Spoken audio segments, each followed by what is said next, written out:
You say it's not a shift in policy by voting for this today.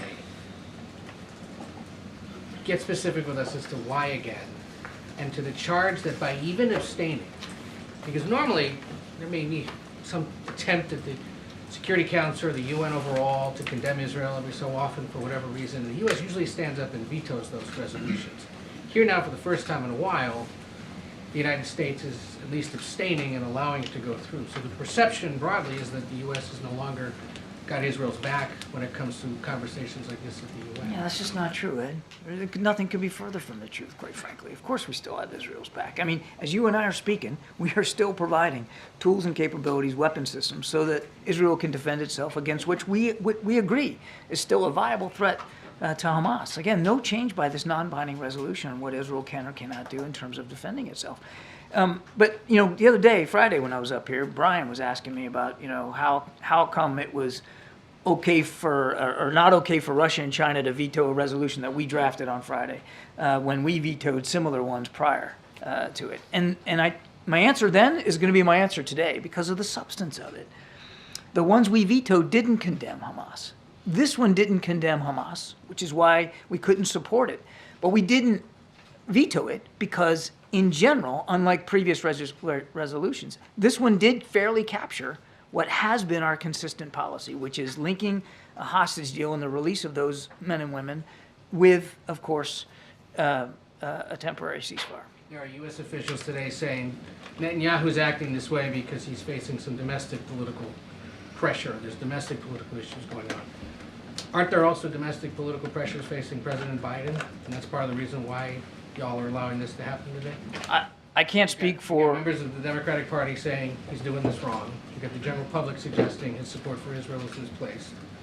Is that part of why this is going through? No, absolutely not. And I got to take issue with the premise of the question.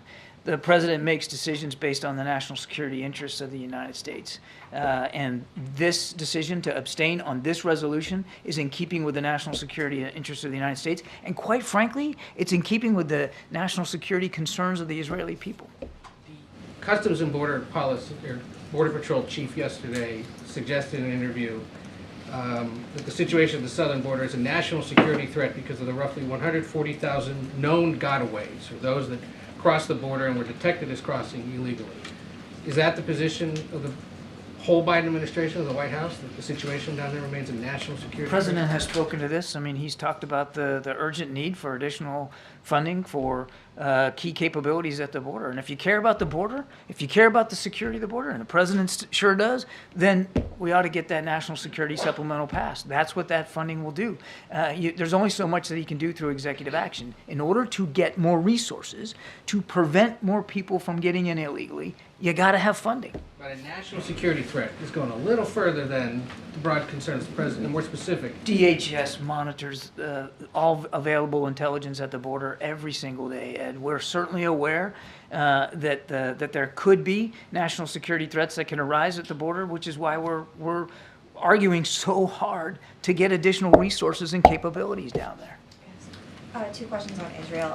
I know you said earlier today that the meetings with Defense Minister Gallant weren't necessarily supposed to be a replacement for the delegation that was supposed to come here this week, but how much of those conversations with senior officials naturally become about alternatives to Rafah, what the intent of the meeting was supposed to be this week? Well, I also said I fully expect that Rafah will come up in the context of these conversations. The one he's having with Jake right now, I think he's going over to the State Department this afternoon, and of course at the Defense Department tomorrow. Absolutely, I think we'll have an opportunity to talk about Rafah, but it probably won't be a full replacement for what we were hoping to do with a broader, larger delegation of Israeli counterparts. That said, and I also said earlier today that just because this meeting is now not going to happen doesn't mean that we aren't still going to look for an avenue and an approach to be able to share those alternatives with the Israelis.